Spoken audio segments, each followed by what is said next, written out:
I never thought a family photo album could start a war. But I clearly underestimated my mother-in-law, Barbara. Looking back, the signs were there from the moment I married her son, David, 3 years ago. She'd removed every wedding photo from her walls the day I moved in, claiming she was redecorating. I should have known then that my past would always be a problem for her. I'd been widowed at 29 when my first husband, James, died in a car accident. After 2 years of grief and healing, I met David. He was kind, understanding, and never felt threatened by the fact that I'd loved before. His mother, however, was a different story. A proper wife, Barbara would say at family gatherings, saves herself for one man. She'd say this while staring directly at me, usually over her third glass of wine. David would squeeze my hand under the table, silently apologizing for his mother's behavior, but never actually confronting her. When Barbara's 60th birthday approached, I saw it as an opportunity to finally bridge the gap between us. I'd spent the past 5 years watching her systematically erase my history from family conversations. Maybe if she could see our whole family story laid out in pictures, she'd understand that my past made me who I am today, the woman who loves her son. I spent 2 weeks collecting photos from everyone in the family. David's sister Emma provided childhood pictures. His Aunt Mary had beautiful shots from family vacations. I even found old black and white photos of Barbara as a young mother, looking at David with such pure love it made my heart ache. Then came the difficult decision. Should I include photos from my life before David? The pictures with James were part of my story. My first marriage wasn't some shameful secret. It was 4 years of love that ended in tragedy. After much contemplation, I included 3 photos. My favorite picture of James and me at our best friend's wedding, a group shot from our honeymoon with friends who were still part of my life, and one of James with his arm around my shoulders at my graduate school graduation. The album was beautiful when finished. I'd arranged everything chronologically, starting with Barbara's childhood, through her marriage, the birth of her children, and then expanding to include the families her children created, including mine. Each photo had a handwritten caption explaining its significance. I even left empty pages at the end titled Future Memories, hoping we'd fill them together as a family. The party was at Barbara's house, of course. She'd never let anyone else host her celebrations. I arrived early to help set up, carrying the wrapped album like it was made of glass. David kept telling me how proud he was of my effort to connect with his mother. "This will mean so much to her," he said, helping me arrange the gift table. Mom loves family history. The party started well enough. Barbara held court in her favorite armchair, accepting gifts and compliments with equal enthusiasm. When she opened my gift, her initial reaction was promising. "Oh, how lovely," she cooed, running her hands over the leather cover. A family album. Then she started turning pages. I watched her face change as she moved through the chronology. Her smile grew tight at the photos from David's first marriage. She never liked his ex-wife either, I realized suddenly. But when she reached the pages with James, everything imploded. "What is this?" Her voice cut through the party chatter like a knife. "Who are these people?" The room went quiet. David stepped forward. "Mom." But Barbara was already standing, album clutched in her manicured hands. "I asked you a question, Amanda. Who is this man with his arms around you?" I kept my voice steady, despite my pounding heart. "That's James, my late husband. Those photos are part of my history, part of who I am. Part of who you are." Barbara's laugh was sharp enough to draw blood. "Part of our family history." She strode to the fireplace, the focal point of her perfectly decorated living room. Without breaking eye contact with me, she tossed the album into the flames. "My son's the only man who belongs in our family photos," she declared. "I won't have my grandchildren confused about their heritage by some other man's pictures." The room erupted in gasps. Emma rushed forward to try salvaging the album, but it was too late. The leather cover was already curling in the heat. "Mom." David's voice cracked with shock. "Do you know how long Amanda worked on that?" 2 weeks, I said quietly, reaching for my phone. "I spent 2 weeks putting together your mother's history. But that's okay, Barbara. Because while I was collecting all those photos, I found something interesting. Something from 15 years ago that I think everyone here should see." Barbara's face went pale. She knew exactly what I was talking about. The photo she tried to make everyone forget. The one that proved she wasn't always so concerned about proper marriages and family purity. "Amanda, don't," she whispered. But I'd spent 3 years being quiet. 3 years watching her systematically try to erase my past while pretending her own was spotless. The burning album was the last straw. I turned to the gathered family members who were watching this drama unfold with a mixture of horror and fascination. Would anyone like to see Barbara's first wedding? The one she had 6 months before marrying David's father. The silence in the room was deafening. Barbara's perfectly arranged birthday party was about to become something else entirely.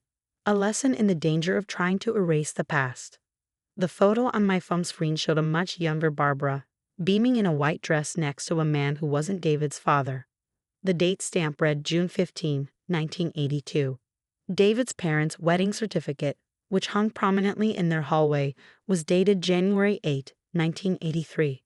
That's impossible, Emma whispered, leaning closer to see the photo.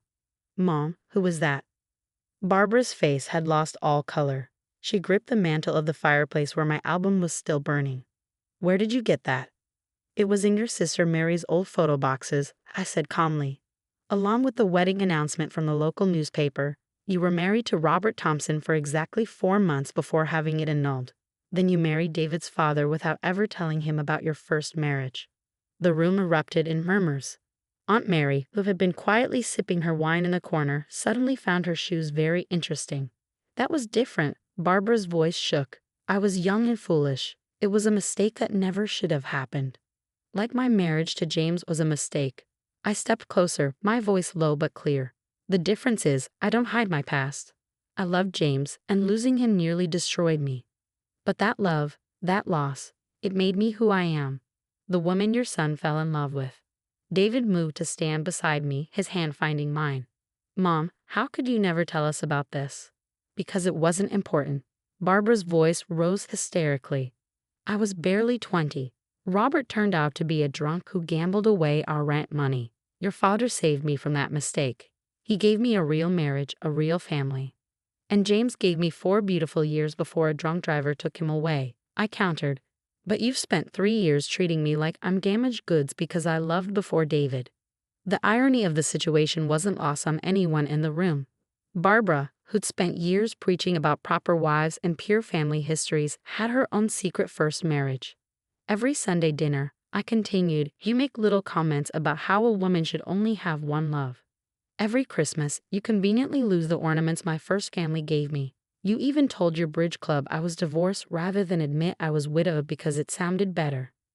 Tears streamed down Barbara's face now, smearing her perfect makeup. I was protecting our family image. No, David interrupted, his voice firm. You were protecting your image, Mom, and you've been hurting Amanda in the process. Emma stepped forward, placing a hand on her mother's shoulder. Mom, do you remember what you told me when I was thinking about leaving Jack last year? You said everyone deserves a second chance at happiness. Isn't that exactly what Amanda found with David? Barbara sank into her armchair, looking smaller than I'd ever seen her. The carefully maintained facade of family perfection she'd built over decades was crumbling around her. I spent 15 years, she whispered, making sure no one knew about Robert. I thought if I could just erase that part of my life, be perfect enough, proper enough. She looked up at me, really looked at me, perhaps for the first time. And then you came along, so open about your past, so unashamed. Because I have nothing to be ashamed of, I said softly, and neither do you, Barbara. First marriages, lost loves, they're not shameful secrets, they're chapters in our stories. The photo album in the fireplace had burned to ashes now, but somehow the tension in the room had shifted. Barbara's perfect birthday party had turned into something raw and real. I have copies, I said quietly, of all the photos, even the ones of Robert Thompson, because erasing the past doesn't make it disappear. It just makes the present feel hollow. Barbara stood slowly, smoothing her dress with trembling hands. She looked around at her family, at the faces showing shock, disappointment, and most surprisingly, understanding. I suppose, she said carefully, we could start working on a new album. One that tells the whole story this time. It wasn't quite an apology, but coming from Barbara, it was seismic.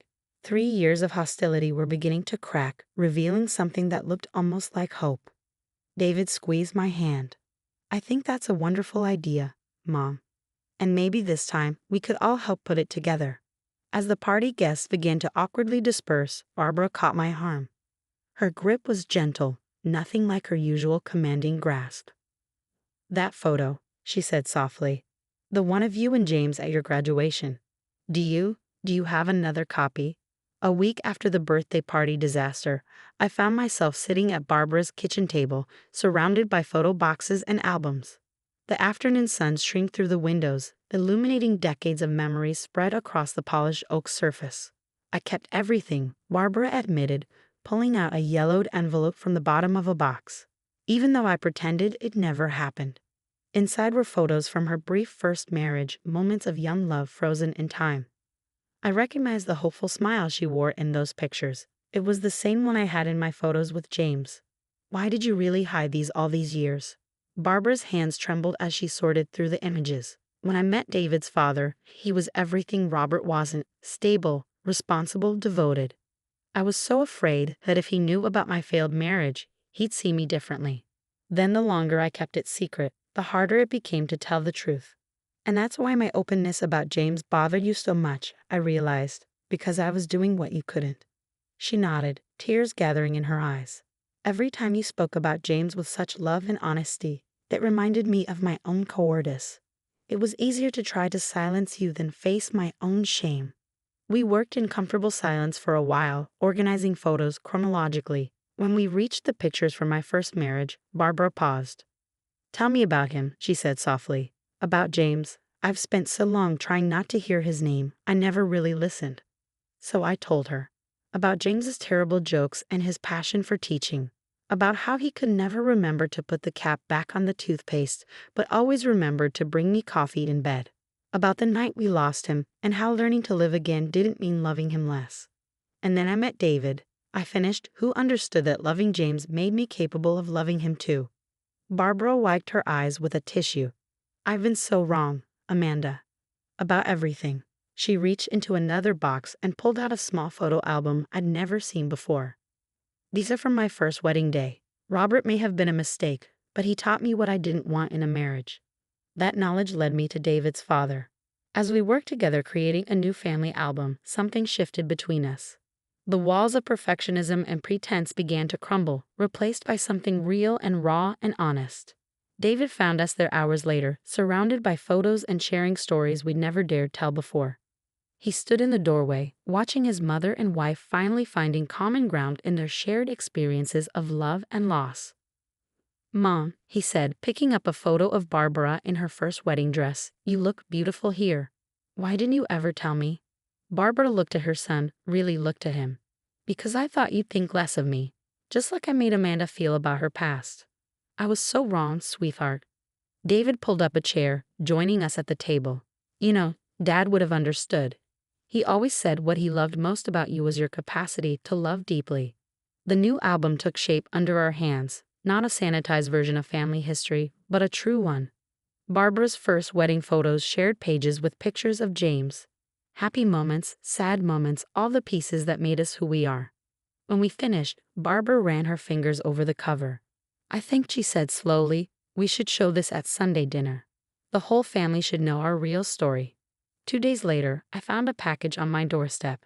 Inside was a familiar pearl necklace, Barbara's prized family heirloom that she'd always said would only go to a proper daughter-in-law. The note read, "For my daughter-in-law, who taught me that our past loves don't diminish our present ones, they prepare us for them. Love, Barbara." That Sunday, as our family gathered around Barbara's dining table, she stood and showed everyone the new album. There were gasps of surprise, tears, and finally, understanding.